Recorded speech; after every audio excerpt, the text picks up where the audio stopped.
इस लेक्चर में business taxation में इनकम फ्रॉम बिजनेस के चैप्टर से बाय डेट सेक्शन नंबर 29 के कॉन्सेप्ट को डिस्कस करते हैं। ये एग्जांपल जो है एग्जामिनर का काफी फ्रीक्वेंटली टेस्टेड एरियाज में से एग्जांपल है, इसको अंडरस्टैंड कर लेते हैं। A manufacturer has disclose accounting profit of rupees 600,000 for tax year 2011। तो टैक्स ईयर 11 का हमें क्या बताया हुआ है? Accounting profit.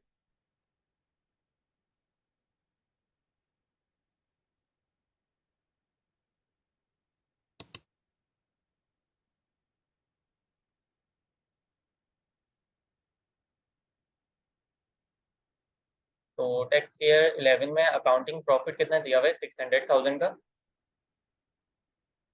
उसके बाद बता रहे हैं this is arrived by deducting bad debt of rupees 200,000। तो ये अकाउंटिंग वालों ने बेड डेट माइनस किया होता है 200,000।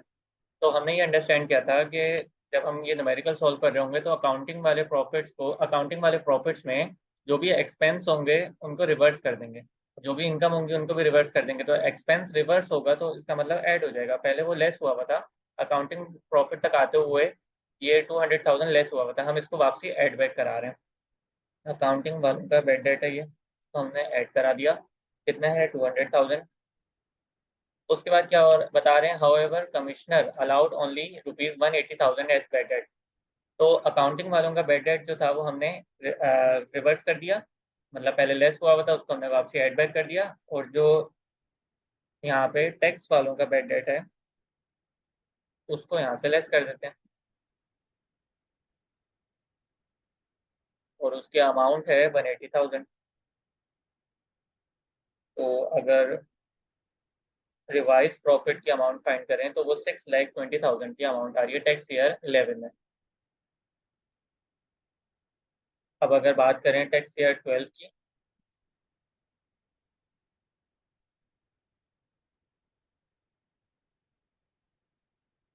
नेक्स्ट उसमें क्या कह रहे हैं? कंटिन्यूइंग फ्रॉम क्वेश्चन नंबर 1 जो कि एग्जांपल 1 थी, इसमें और टैक्स ईयर 12 की बात करें, he disclose rupees 700,000 as accounting profit. यहाँ पे हमें अकाउंटिंग प्रॉफिट कितना बताया हुआ है?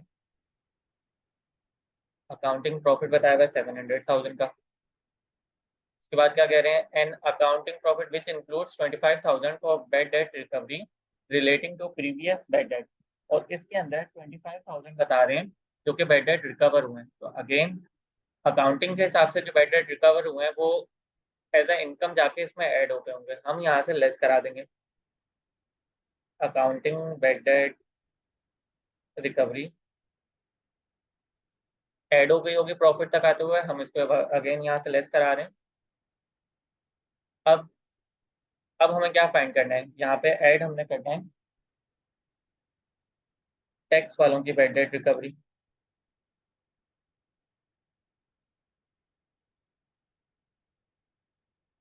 तो अब ये इसको जो है हम वर्किंग वन से फाइंड कर लेते हैं, कि वर्किंग वन परफॉर्म कर लेते हैं यहाँ पे।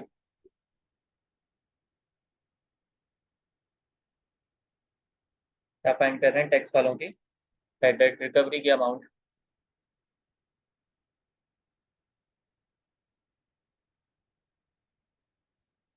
तो इसको कैसे फाइंड करेंगे? इसमें सबसे पहले हमें अमाउंट कितनी रिसीव्ड हुई है, अमाउंट रिसीव में से लेस करा देंगे। अमाउंट रिसीव में से लेस करा देंगे जो कि actual amount of bad debt थी।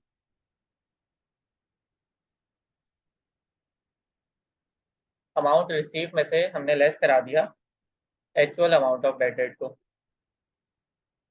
अमाउंट रिसीव्ड हमें क्वेश्चन में कितनी गिवन है वो बताई है हमें 25,000 की। बैड डेट रिकवरी कितनी रिसीव हुई है? 25,000। अब इसमें से लेस करना है actual amount of bad debt, वो कितना दिया हुआ है वो हमें क्वेश्चन में बताया होता है। अकाउंटिंग वालों का एक्चुअल कितना था बैड डेट? 200,000 का। 200,000 इसको इनर कॉलम में लिखा।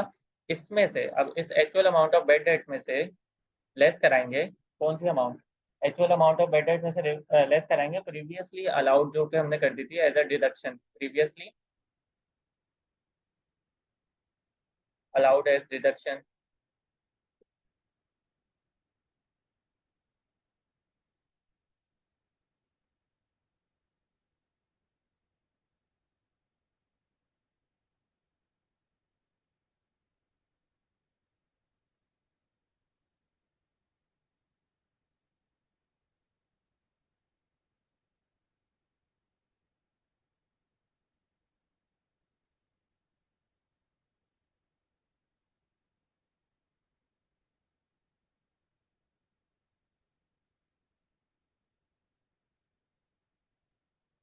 प्रीवियसली अलाउड एट डिडक्शन की कितनी अमाउंट है, टैक्स वालों का बैड डेट जो था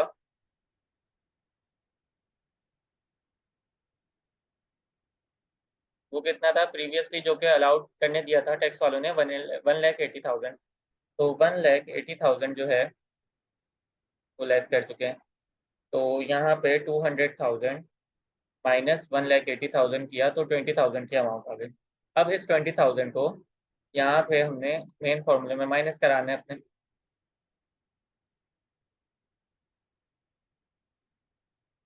ये 20,000 माइनस क्यों हो रहा है, ये 25,000 अमाउंट रिसीव था, अमाउंट रिसीव में से लेस होनी थी ये 20,000। तो 20,000 को लेस किया जब हमने, तो हमारे पास 5,000 की अमाउंट आ गई।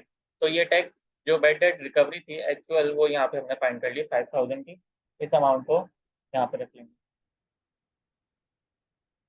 तो अब इनका अगर टोटल कर लें तो 6,80,000 की टोटल हमारे पास अमाउंट आ गई। तो ये आंसर हो जाएगा इसका।